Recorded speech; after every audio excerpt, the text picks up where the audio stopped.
بالله من الشيطان الرجيم. بسم الله الرحمن الرحيم. السلام عليكم ورحمة الله وبركاته.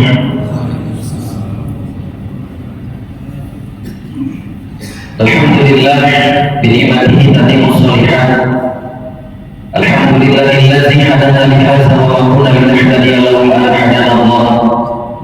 أشهد أن لا إله إلا الله وحده لا شريك له، وأشهد أن محمدا عبده ورسوله لا نبي بعده.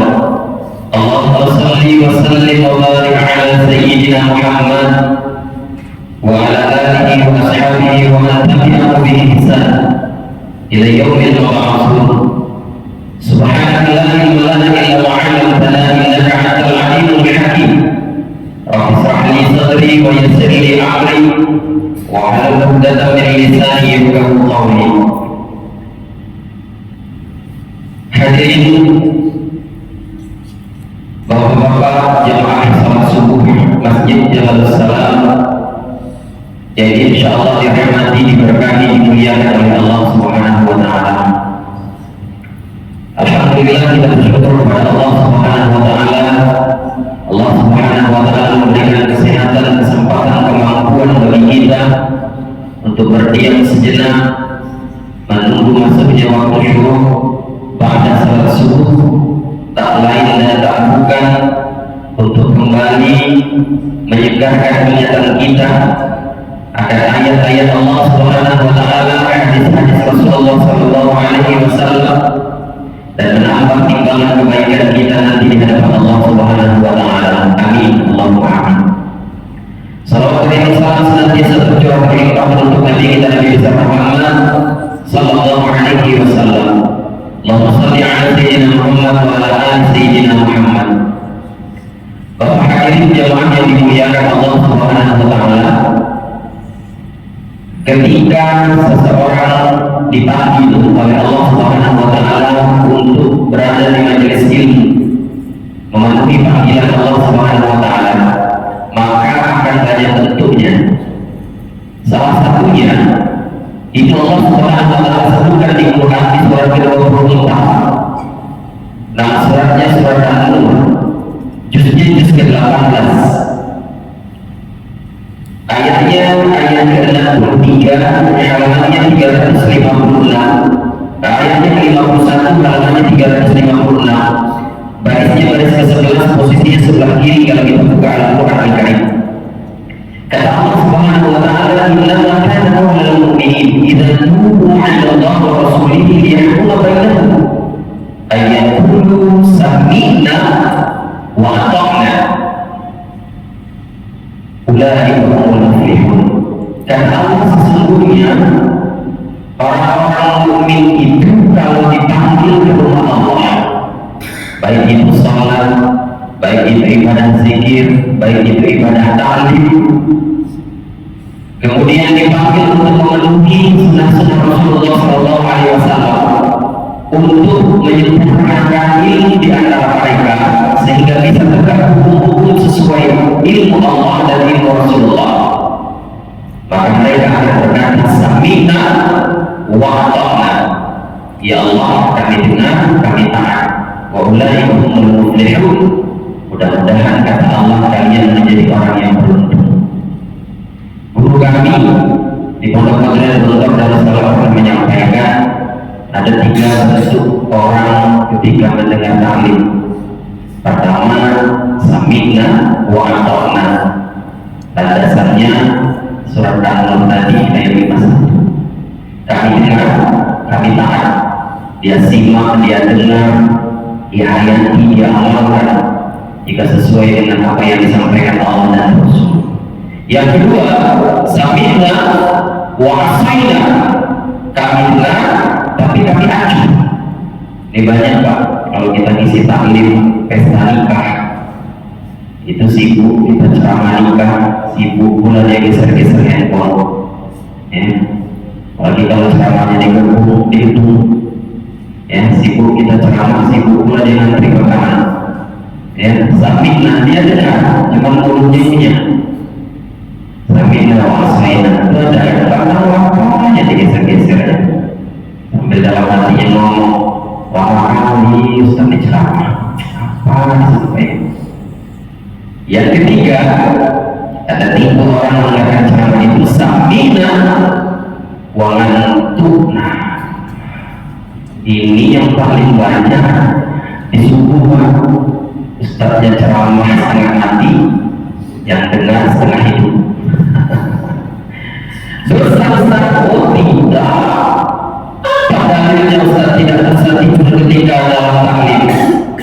Buka kitabnya Sunan Abu Dawud, nomor hadisnya 3825, dari sahabat Ali radhiyallahu anhu karramallahu wajhah, Rasulullah sallallahu alaihi wasallam bersabda, "Rafi'al qalam an salasatin, anil naimi hatta yastayqiza, anis sabiyyi hatta yahtalima, wa anil majnun hatta yahmila."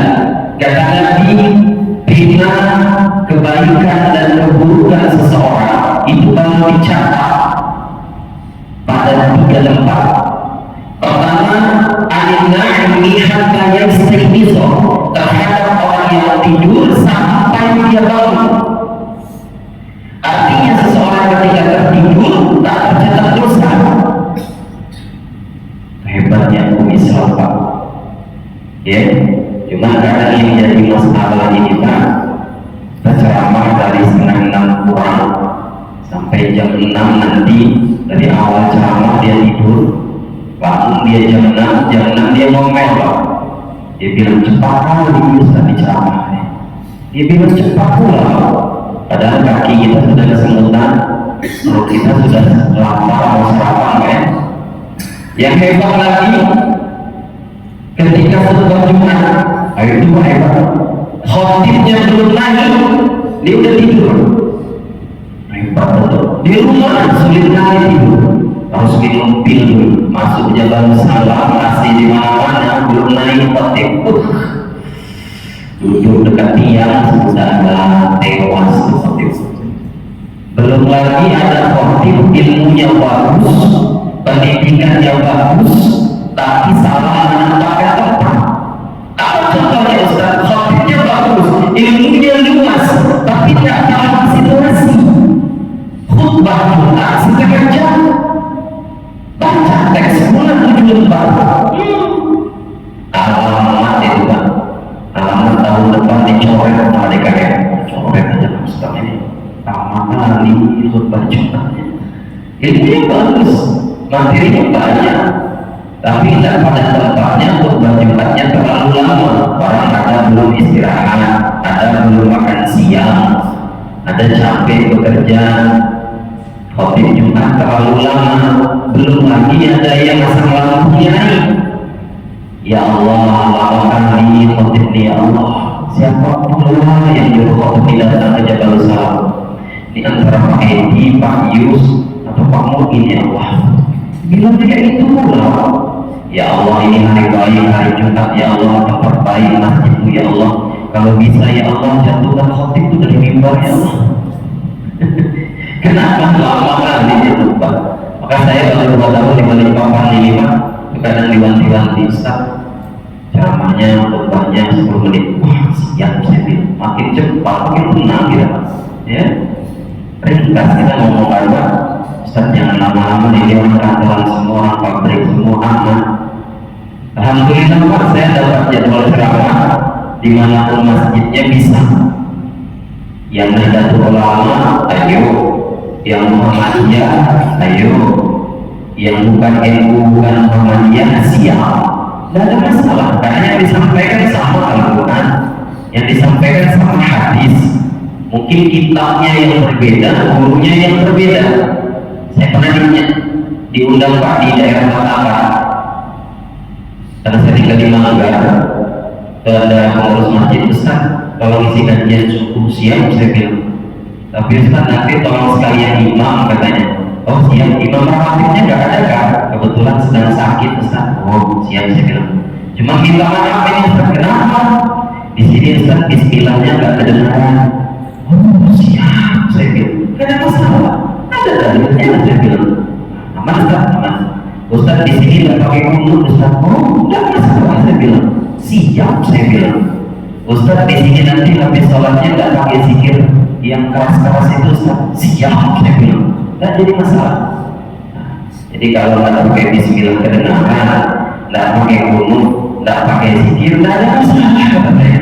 Hanya beda cara belajarnya saja, beda aplikasinya saja, rumusnya sama, tujuannya sama. Banyak jadi masalah kalau dia ngomong, Ustaz di sini taklim subuhnya nggak ada amplop Ustaz. Itu yang agak berat saya bilang, oh saya lihat jadwal dulu ya, kira-kira penuh. Tapi insya Allah kalau salah ya mudah amat aja. Hadirin rahmati diberkahi oleh Allah Subhanahu wa taala, an-na'imi hatta yastaqiza, para tidur sampai dia bangun. Jadi nikmat orang belajar itu dikasih tidur sama Allah di malamnya, kemudian diturunkan hujan, sudah badan sehat, badan kuat, besoknya menang atas izin Allah Subhanahu wa taala. Kedua, kata Nabi sallallahu alaihi wasallam, "Anis-sabi hatta yahtamma." Anak kecil sampai dia balik. Maka mohon maaf, ini kadang menjadi problematika DKM masjid. Saya minta maaf. Saya tidak ada nyinggung siapa-siapa. Saya orang baru di sini. Saya minta maaf kalau saya nyinggung dan lain sebagainya. Banyak masjid-masjid yang kadang untuk mengingatkan anak-anak kecil sholat di masjid itu caranya salah.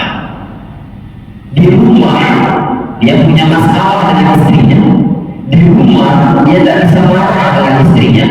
Di masjid anak kecil Pak yang tahunya diam-diam ikut di masjid. Takut anak ke masjid. Akhirnya tidak berani lagi ke masjid. Peraturan di masjid begitu banyak Pak, ya tidak boleh bergerak, tidak boleh ditilang, tidak boleh itulah. Akhirnya ke masjid. Anak-anak kecil itu mah kalau dia belum balik, kencing dia di masjid sekalipun tidak ada dosa. Dia belum balik. Tapi kalau sudah balik, itu boleh kita tegur, boleh kita jentik telinganya dan lain sebagainya, boleh kita kasih saran ke orang tuanya. Kalau yang belum balik, memang kadang tidak bisa dicegah. Datang juga ke masjid, lari juga ke masjid. Sudah kita kasih tahu untuk dia, takbir kita ribut juga dia. Tinggal bagaimana cara kita mengajak generasi-generasi penerus. Kalau masih ada anak-anak yang ribut di Jabal Salam ini, artinya 10-20 tahun ke depan Allah ingin masjid ini punya generasi penerus. Allah ingin masjid ini terus berkibar sampai hari kiamat nanti. Amin Allahumma. Hadirin yang diberkahi oleh Allah Subhanahu wa taala, yang ketiga kata Nabi sallallahu alaihi wasallam, wa adil majnun hatta yaqila.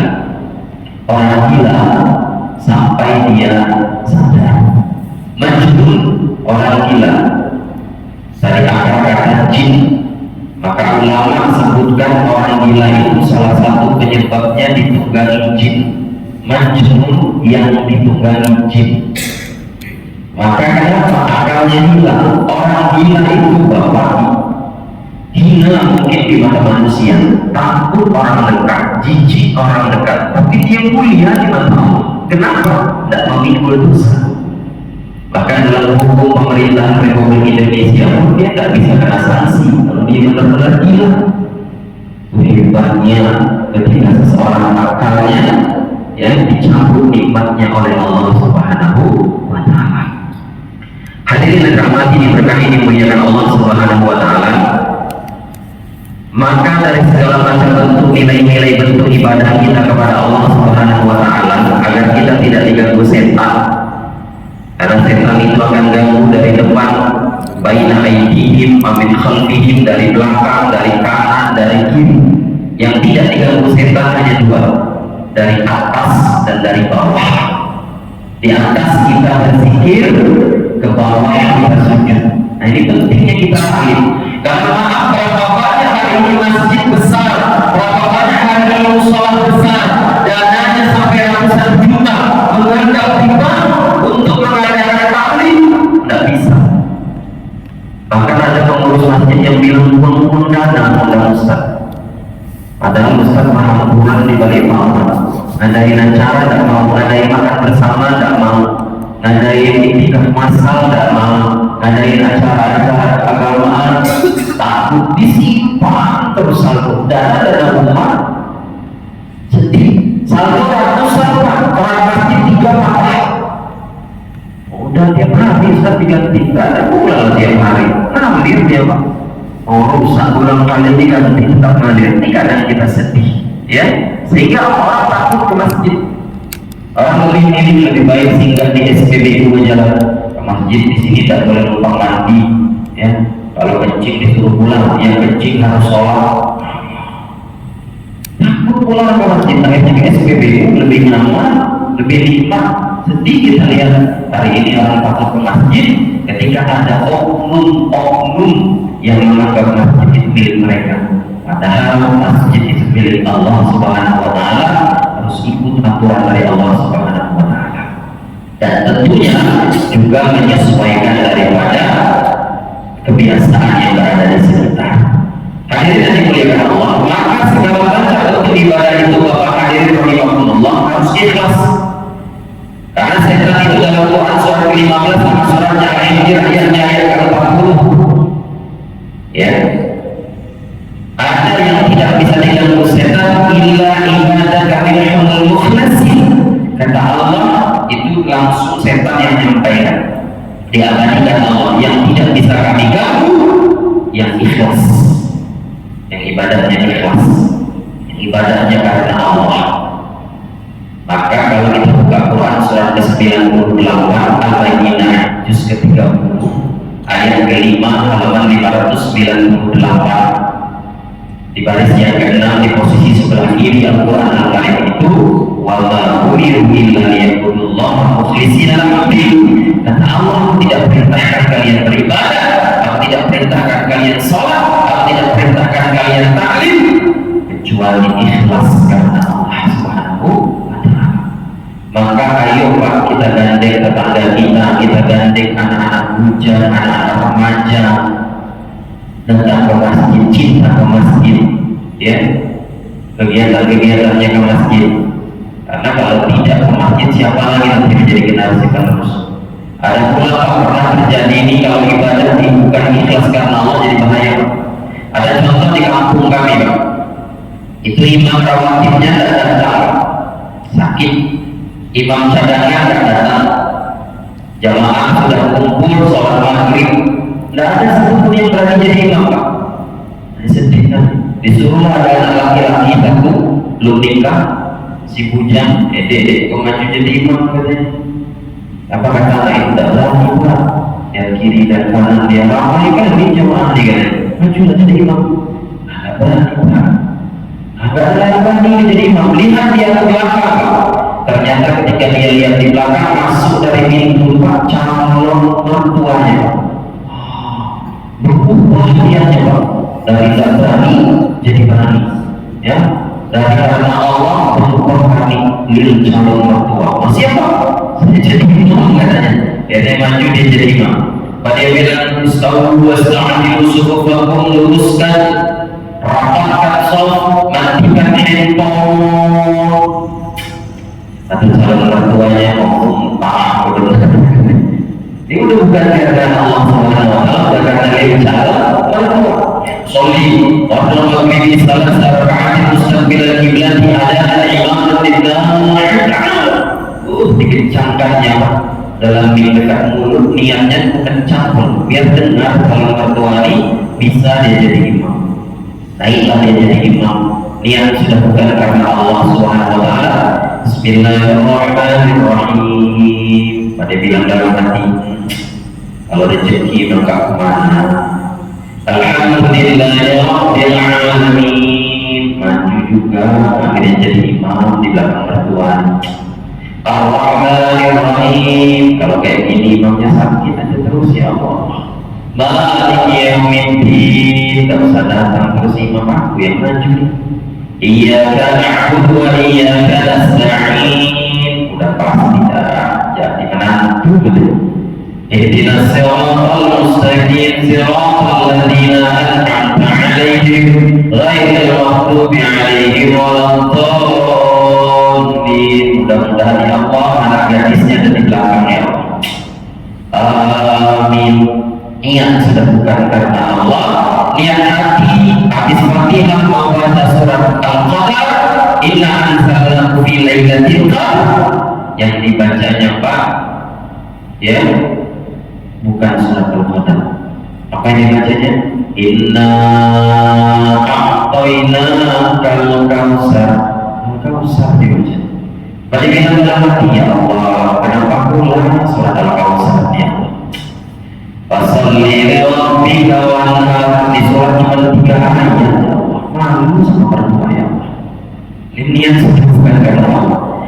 Inna a'tainakal kautsar. Ya Allah, kok balik lagi ayat pertama? Fasalli li rabbika wanhar. Kalau kayak gini malu benar ya Allah. Jadi menantu dia.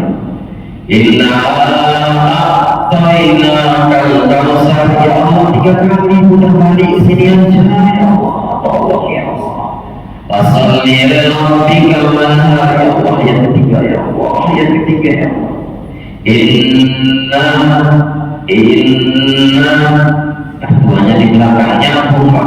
Inna lillahi wa inna ilaihi raji'un. Mati betul Pak. Kenapa? Bukan lagi karena Allah, tapi lil jalan mertua. Maka banyak hari ini Pak orang sholat hanya karena ingin dilihat. Banyak hari ini Pak ketika di masjid pakaiannya bagus, pakaiannya rapi, baunya harum, wangi. Tapi ketika sholat di rumah, hujan petir badai subuh tak bisa ke masjid, sholat di rumah pakai baju yang dipakai ketika tidur. Salah-salah di masjid panjang dia baca ayat, di rumah tapi kul aja baca. Kata malaikat tidak ada ayat lain kan, kulnya aja membaca kan. Ketika pergi pesta, batinnya rapi bersih, sepatunya mengkilat, parfumnya wangi. Berapa banyak ketika sholat di rumah pakai baju yang dipakai jas tidur semalam, sarungnya dalam badannya, ada tak perlu pakai peci. Di masjid pun rapinya bukan main. Berapa banyak ketika hari sholat Idul Fitri, ini bukan di balik papan, di balik Twitter, di balik papan tidak ada, saya yakin. Subuh Idul Fitri tidak masjid. Apa kerjaan Ustaz? Kita baju. Suami istri pakaiannya seragam, anaknya 3 pakaiannya seragam, sandalnya semua seragam. Idul Fitri undang-undang puasa, tarawih cuma 1 kali 2 kali. Subuh Idul Fitri tak sholat ke masjid, sholat Idul Fitri sholat paling pertama. Pegang pula nih, Allahu Akbar, Allah. Malaikat takut betul malah. Ini yang terjadi kan? Sholat mikirin sandal dia Pak. Sandal kalau diserahkan. Di banyak kadang khotib suruh khutbah Idul Fitri, Ustaz, nanti khutbahnya yang sedih-sedih, biar jamaahnya pada nangis. Siap. Khutbah khotib Idul Fitri, jamaah nangis semua. Habis sholat Idul Fitri gantian khotib yang nangis. Kenapa? Sandal Ustaz hilang. Nah ini minta tolong nanti jaga masalah Pak, jangan sampai sandal saya hilang. Jauh-jauh saya dari Manggarai ini kan gak lucu Pak. Baru pertama kali ngisi di sini sendal Ustaz itu hilang, banyak dosa Ustaz. Salah undang Ustaz kalian. Hadirin yang berkah dimuliakan Allah Subhanahu wa taala. Berapa banyak orang takut meninggalkan sholat Jumat. 3 kali tak sholat Jumat Ustaz kafir. Itu aja yang dirapatnya. Tapi 30 kali tidak sholat subuh. Nah, aneh beda jadi. Kata Nabi yang tidak bisa bangun subuh itu berkencing diberikan oleh setan. Maka kata Nabi sunnah waktu tak pernah tinggalkan mandi sebelum subuh. Itu nanti salah satu terapi saya pernah ngisi di rumah sakit jiwa Pak di Bengkulu, Sumatera. Itu setiap jam 3 subuh dimandikan, dan itu diambil dari hadis Rasulullah SAW, mandi sebelum subuh. Jin takut kalau dimandikan. Dan pakar ruqyah menyebutkan ruqyah paling manjur adalah ketika ruqyah dalam keadaan mandi. Karena Nabi itu sebelum mandi sebelum subuh nanti jauh dari penyakit lupa, jauh dari penyakit pikun, jauh dari penyakit asam urat, rematik dan lain sebagainya kalau masih muda. Tapi kalau sudah tua ada asam urat, rematik, mandi mandi subuh, ngeri-ngeri juga Pak. Ditinggal di WC kan, tidak bisa sempat ke masjid. Tuh bagaimana hukum Islam menjelaskan. Hadirin dan berkah yang dimuliakan Allah Subhanahu Wa Taala, maka di Syawal ini kita masih dalam suasana ini tanggal berapa Syawal? 25 Syawal, artinya sisa 5 hari kalau 30 hari Syawal. Yang belum puasa Syawal ya tidak cukup kalau 6 hari Pak ya. Kalau Allah mengambil jalur lain memang ada satu riwayat hadis 3839 yang memperbolehkan. Tapi kalau yang belum masih ada 3, masih ada 2, selesaikan di akhir-akhir Syawal. Dan di akhir-akhir Syawal ini Pak, di awal-awal Syawal juga kita banyak melakukan acara halal halal. Kemarin saya di tempat Pak Edi IPT apa itu Ikiban ya, di grup majelis beliau halal bihalal itu untuk luar biasa Pak. Halal bihalal banyak, tapi kadang maaf hanya karena beda fikih. Ini beda fikih saja kita sesama Islam dikelahi. Saya pernah ngisi di Karangjong Pak, sholat saya maghrib di salah satu masjid. Sebelum Ba'da Isya saya halal bihalal, saya pakai jaket seperti biasa, baju saya simpan di motor ketika itu. Habis sholat maghrib itu saya didatangi para bapak-bapak. Dia bilang, "Dek mau mana?" Saya bilang mau ke rumahan Pak, ke rumah teman. Saya tidak bilang mau ceramah halal bihalal. Oh, hati-hati gitu. Kenapa Pak? Sekarang ini banyak orang mengadakan halal bihalal. Lah kenapa? Itu nggak ada di zaman Nabi. Oh betul Pak. Itu halal bihalal orang Arab paham betul Pak. Terjadi cara bid'ah, cara masuk neraka. Amalannya amalan neraka, yang undang masuk neraka, yang ceramah nerakanya paling dalam hati saya. Aku lah yang ceramah. Banyak masuk neraka. Saya lihat dari yang sampai bawah, bapak sudah seperti malaikat penjaga neraka. Jadi bayangkan Pak, kalau paham bapak ini dipegang di seluruh masjid, dipegang di seluruh majlis Pak, berapa banyak job saya hilang. Ada lagi lebih. Beda fikih boleh, tapi jangan menyalahkan. Beda fikih silahkan, tapi jangan menghakimi orang. Surga neraka hak prerogatif milik Allah Subhanahu Wa Taala. Maka poin apa yang bisa disampaikan dalam silaturahmi itu, sebagaimana yang kita ketahui, silaturahmi itu Bapak yang dimuliakan Allah, silah itu menyambung, rahim itu adalah hubungan kekerabatan. Maka itu bentuk. Yang pertama menyambung, yang kedua memperbaiki, yang ketiga mempererat. Mana yang paling bagus menyambung? Kalau memperbaiki dia kurang diperbaiki, ada kata sedikit. Kalau mempererat memang sudah erat, memang sudah baik, memang sudah besti, memang sudah teman kantor, memang sudah teman SMP, memang sudah teman satu perumahan, tidak ada masalah. Mempererat biasa, tapi yang paling bagus disebut menyambung. Yang lebih dahsyat, lebih bagus menyambung daripada silaturahmi. Imam kita tadi baca surat Al-Hujurat surat 49 baris ke-11 ayat ke-10, posisinya sebelah kanan. Kata beliau, innamal mu'minuna ikhwah fa aslihu baina akhwaykum. Hei kalian orang-orang yang beriman itu bersaudara, fa aslihu baina akhwaykum. Kalau ada yang bermusuhan, damaikan. Maka silaturahmi yang bagus itu ketika sudah putus hubungannya disambung. Yang keluar tiba-tiba dari grup WA, yang hanya karena masalah-masalah sepele keluar dari grup WA, tersinggung dan lain sebagainya. Yang rajin ke masjid, yang rajin taklim, tapi setiap ke masjid selalu tak mau sholat di sebelah tetangganya. Berulang kali haji, berulang kali umroh, tapi tetangga sebelah rumah 3 tahun tak pernah ditempuhnya Pak. Bagus ibadahnya ke Allah, tapi tetangganya kalau Idul Fitri sampai ke Kota, sampai ke Samboja, sampai ke Samarinda, didatanginya semua tetangga sebelah rumah dan pernah didatangi cuma gara-gara masalah tanah setengah jengkal pagar tetangganya lewat perang sampai kiamat. Jadi masalah kalau hubungan kita ke Allah kan pasti ampuni Allah. Tapi kalau hubungan kita ke manusia, kita tak kasih maaf, kita tak beri maaf, berat nanti Pak. Jadi masalah. Kalau Bapak bukan dari ayat dari halaman pertama sampai halaman 4, tidak akan Bapak bicara tentang ayat memberi maaf. Ali Imran 134, Al-Araf 199, Al-Hijr 85, Asyura 40, Asyura 42 menceritakan semuanya yang lebih mulia di hadapan Allah memberi maaf sebelum orang minta maaf. Kalau orang minta maaf itu wajar, dia punya salah dan dia harus. Kalau dia tak mau bersalah nanti di hadapan Allah, karena tidak khasnya al-fasah. Imam Al-Ghazali menyebutkan di jilid ketiga dalam 338 di posisi sebelah kanan di baris ke-7, orang nanti menunggu maaf seseorang 50.000 tahun dia mencari orang untuk mendapatkan permintaan maaf. Maka urusan kita ke Allah gampang selesainya, tapi urusan kita ke manusia jadi masalah. Ada orang umroh yang tahun, kadang setahun 2 kali umroh, tetangganya ngajak sarapan gratis, dia tak mau.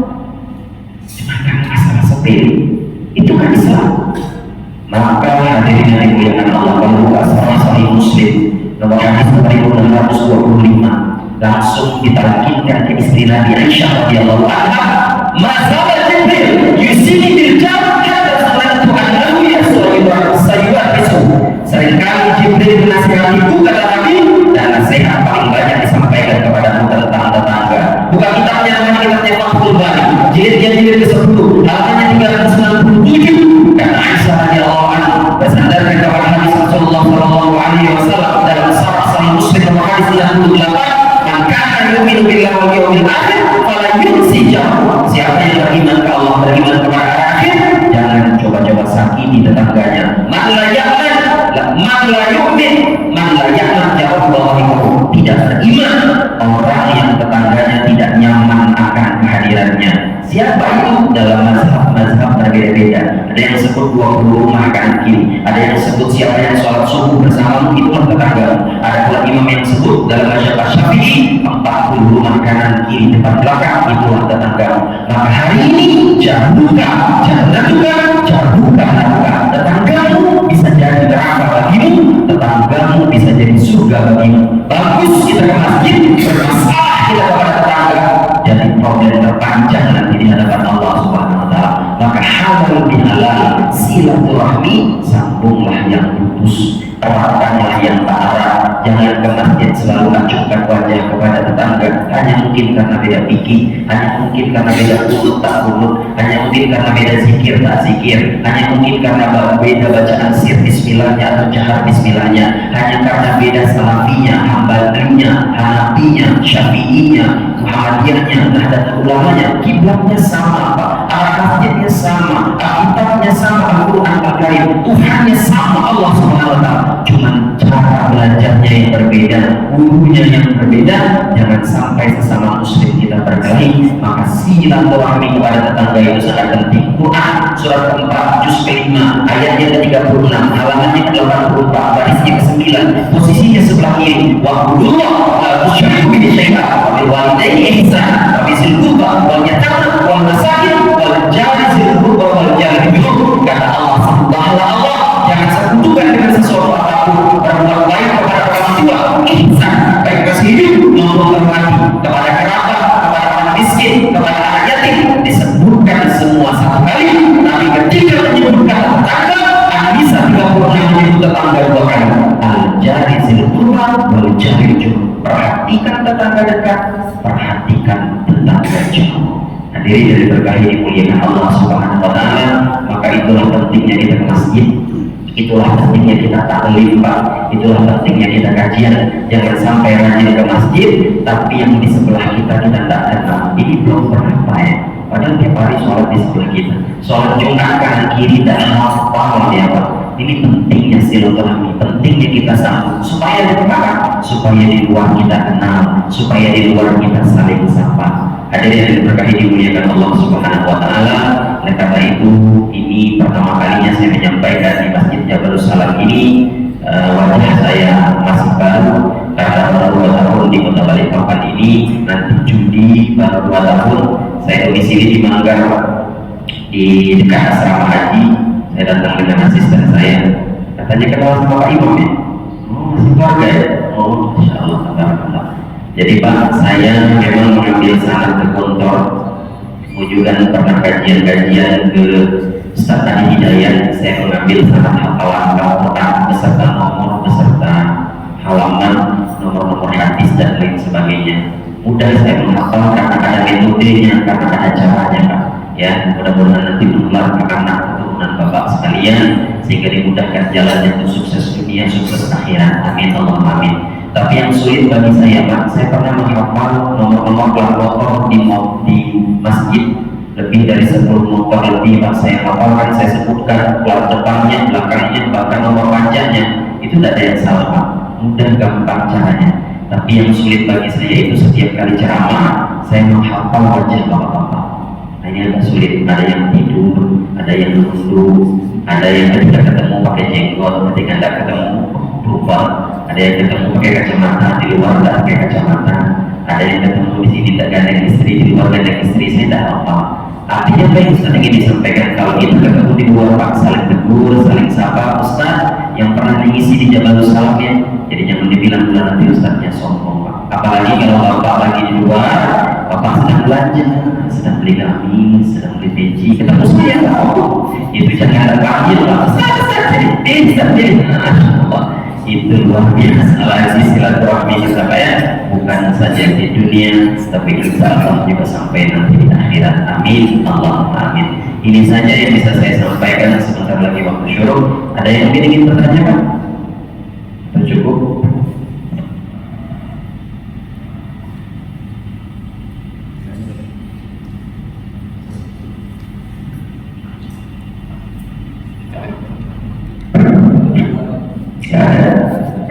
Gak ada, alhamdulillah.